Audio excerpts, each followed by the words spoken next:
Hello, welcome back to the channel. So in the last video we went through Job chapters 1 through 5, and today I'd like to continue that, and we are going to read through chapter 10. Now the book of Job has a total of, I'm sorry, I don't have this off the top of my head, 42 chapters. If I were to read all 42 chapters, this would just be another one of those very long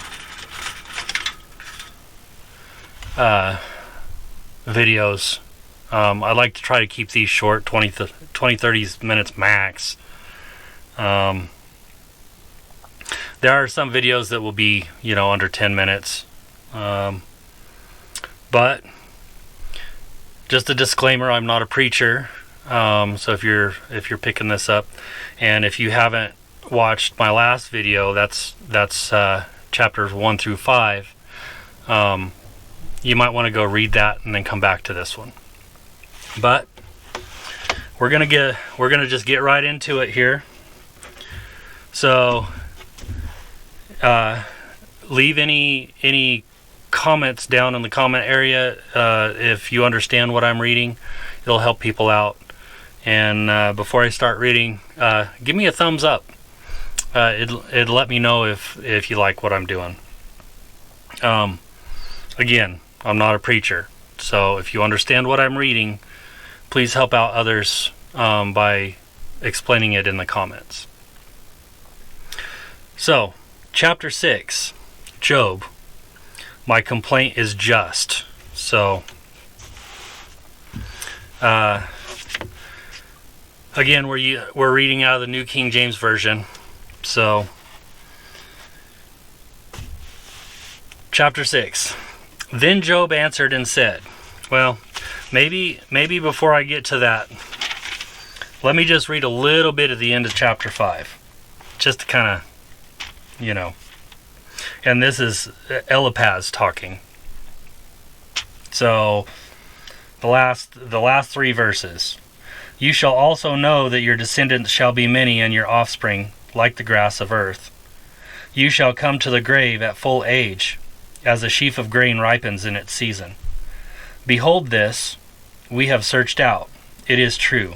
Hear it, and you know for yourself.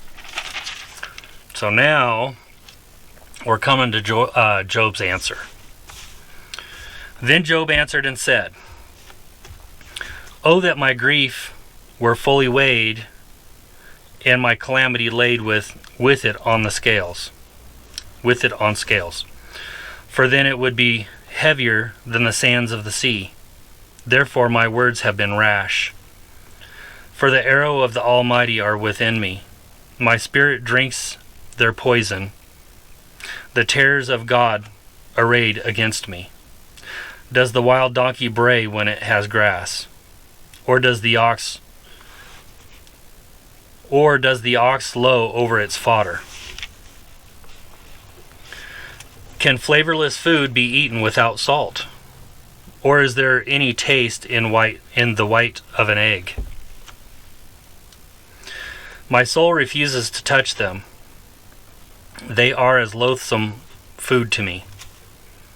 Oh, that I might have my request, that God would grant me the thing that I long for, that it would please God to crush me, that he would lose his hand and cut me off. Then I would still have comfort. Though in anguish I would exult. He will not spare, for I have not concealed the words of the Holy One. What strength do I have that I should hope? And what is my end that I should prolong my life? Is my strength the strength of stones? Or is my flesh bronze? Is my help not within me? and is success driven from me. To him who is afflicted, kindness should be shown by his friend, even though he forsakes the fear of the Almighty. My brothers have dealt deceitfully like a brook, like the streams of the brook that pass away, which are dark because of the ice, and into which the snow vanishes. When it's warm, they cease to flow. When it's hot, they vanquish from their place. The paths of their way turn aside. They go nowhere and perish. The caravans of Tema look. The travelers of Sheba hope for them. I think I need to read that one again. This one's verse 19. The caravans of Tema look. The travelers of Sheba hope for them. They are disappointed because they were confident. They come there and are confused. For now you are nothing. You see terror and are afraid. Did I ever say, bring something to me, or offer a bribe for me from your wealth, or deliver me from the enemy's hand, or redeem me from the hand of oppressors? Teach me, and I will hold my tongue. Cause me to understand wherein I have erred. How forceful are right words, but what does your arguing prove? You intend to rebuke my words, and the speech of desperate one, and the speeches of a desperate one, which are as wind. Yes, you overwhelm the fatherless, and you undermined your friend. Now therefore be pleased to look at me, for I would never lie to your face. Yield now, let there be no injustice. Yes, concede, my righteousness still stands. Is there injustice on my tongue? Cannot taste my discern. Is there injustice on my tongue? Cannot my taste discern the unsavory? And that's the end of chapter 6.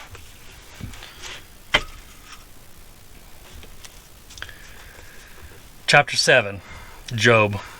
My suffering is comfortless. Is there not a time of hard service for a man on earth? Are not his days also like the days of a hired man? Like a servant who earnestly desires the shade, and like a hired man who eagerly looks for his wages, so I have been allotted months of futility,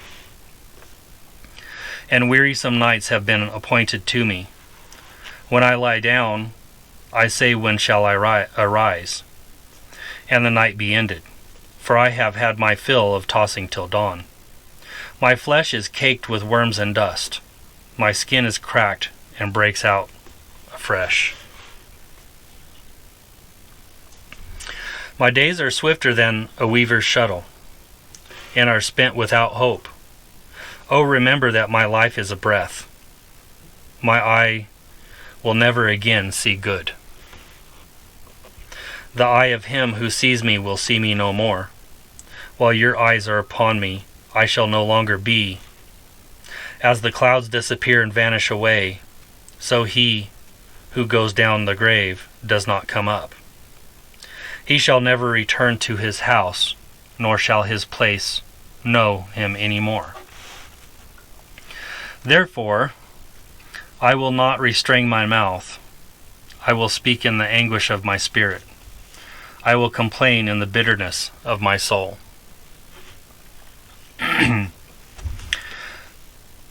Am I a sea, or a sea serpent, that you set a guard over me? When I say my bed will comfort me, my couch will ease my complaint. Then you scare me with dreams and terrify me with visions. so that my soul chooses strangling and death rather than my body. I loathe my life. I would not live forever. Let me alone, for my days are but a breath.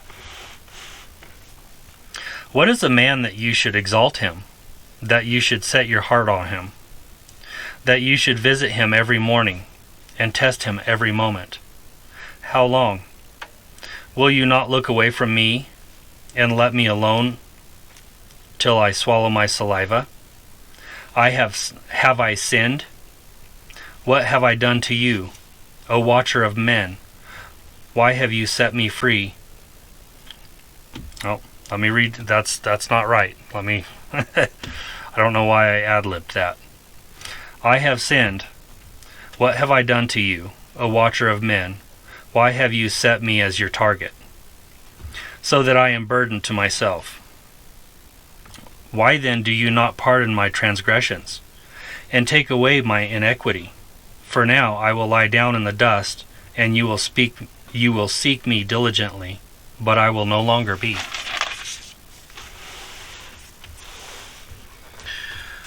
That's the end of chapter 7. The next chapter is Bildad. Job should repent. Excuse me.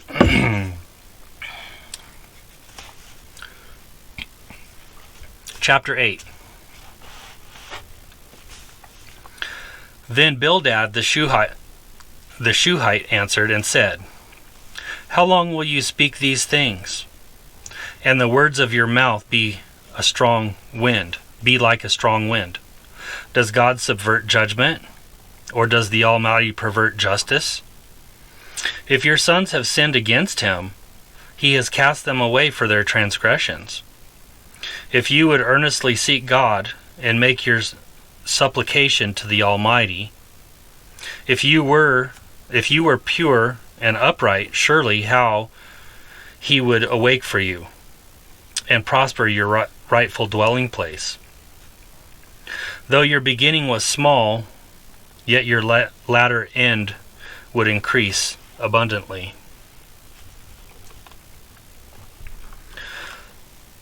For inquire, please, of the former age, and consider these things, discovered by their fathers. For we were born yesterday, and know nothing, because our days on earth are a shadow. Will they not teach you, and tell you, and utter words from their heart? Can the papyrus grow up without a marsh? Can reeds flourish without water? While it is yet green and not cut down, it withers before any other plant. So are the paths of all who forget God, and the hope of the hypocrite shall perish, whose confidence shall be cut off, and whose trust is a spider's web. He leans on this house, but it does not stand. He holds it fast, but it does not endure. He grows green in the sun, and his branches spread out in his garden. His roots wrap around the rock heap, and look for a place in the stones.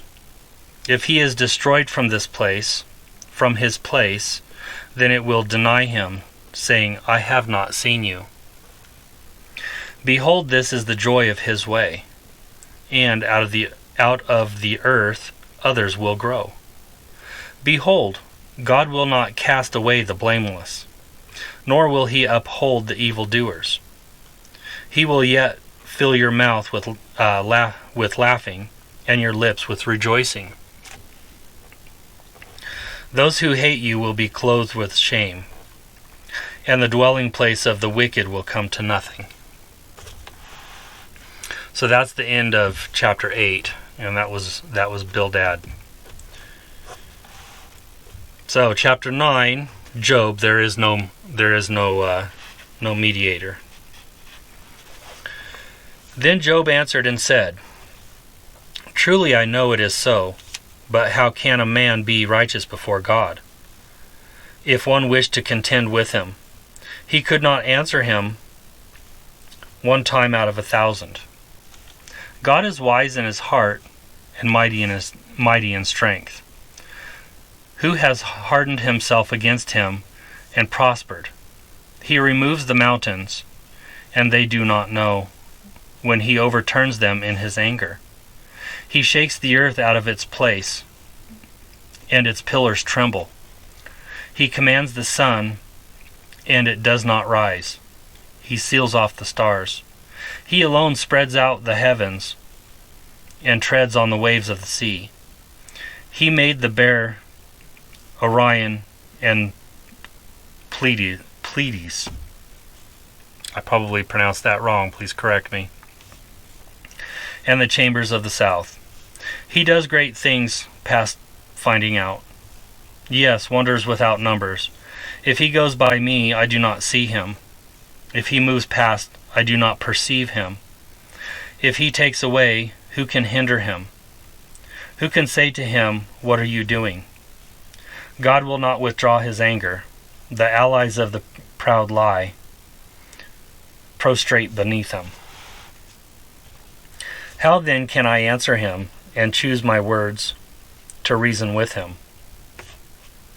For I thought I were righteous, I could not answer him. I would beg mercy of my judge. If I called and he answered me, I would not believe that he was listening to my voice. For he crushes me with a tempest and multiplies my words without cause. He will not allow me to catch my breath, but fills me with bitterness. If it is a matter of strength, indeed he is strong. And if justice, who will appoint my day in court? Though I were righteous, my own mouth would condemn me.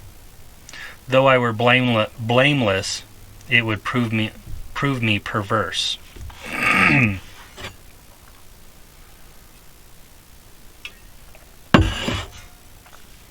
I am blameless, yet I do not know myself.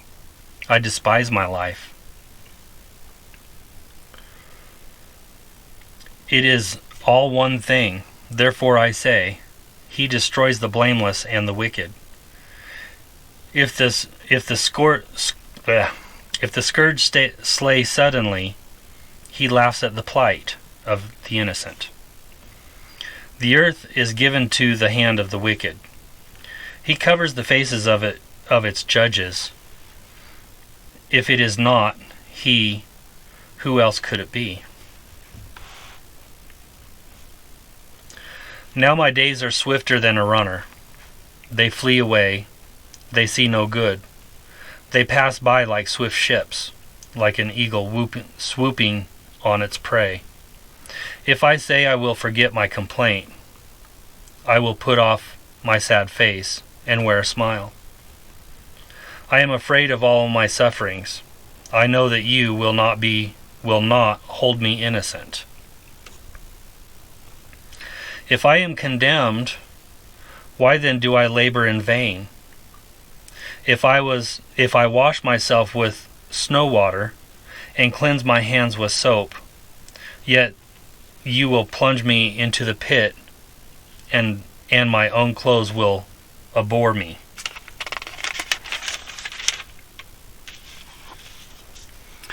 For he is not a man as I am, that I may answer him, and that we should go to court together. Nor is there any mediator between us. Who may lay his hands on us both? Let him take his rod away from me, and do not let dread of him terrify me. Then I would speak and not fear him. But it is not so with me. And that's the end of chapter 9. Looks like we're getting up to 20 minutes here.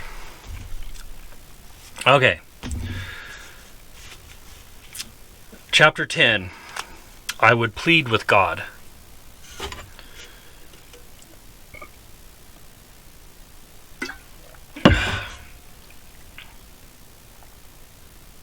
My soul loathes my life.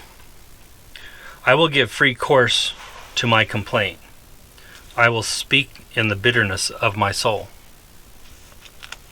I will say to God, do not condemn me. Show me why you contend with me. Does it seem good to you that you should oppress? That you should despise the work of your hands?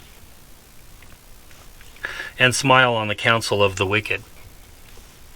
Do you have eyes of flesh? Or do you see as man sees? Are your days like the days of a mortal man? Are your years like the days of a mighty man? That you should seek for my iniquity and search out my skin, although you know that I am not wicked, and there is no one who can deliver from your hand. Your hands have made me and fashioned me, and an intricate unity, yet you would destroy me. Remember, I pray that you have made me like clay, and you will turn me into dust again. Did you not pour me out like milk, and curdle me like cheese? Clothe me with skin and flesh, and knit me together with bones and sinews. You have granted me life and favor, and your care has preserved my spirit. And these things you have hidden your heart. I know that this was with you. If I sin, then you mark me, and will not acquit me of my iniquity. If I am wicked, woe to me. Even if I am righteous, I cannot lift up my head. I am full of disgrace. See my misery. If my head is exalted, you hunt me like a fierce lion, and again you show yourself awesome against me.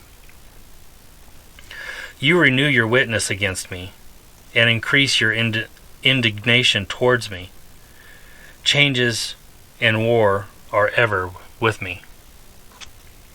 Why then have you brought me out of this womb? Oh, that I had perished, and no eye had seen me. I would have been as though I had not been. I would have been carried from the womb to the grave. Are not my days few? Cease, leave me alone, that I may take little comfort. Before I go to the place from which I shall not return, to the land of darkness and the shadow of death, a land as dark as darkness itself, as the shadow of death, without any order, where even the light is like darkness. And that is the end of chapter 10. Chapter 11 is Zophar urges Job to repent as well. So in the next video, we'll go from 11 through 16. Sounds about right. Seems like these videos are, for the most part, running a little longer than I had hoped. I was kind of originally wanted to keep these 10-15 minutes, but I can't read that fast. So I think the 20-25 minute mark is good. We're up to 24 minutes right now. So just like last time, if you have any questions or you understand what I'm reading, please put them down in the comments. I would love to read them. It'll also help out others. So that's going to do it for this video. And give me a thumbs up if you like what I'm doing. And I will see you next time.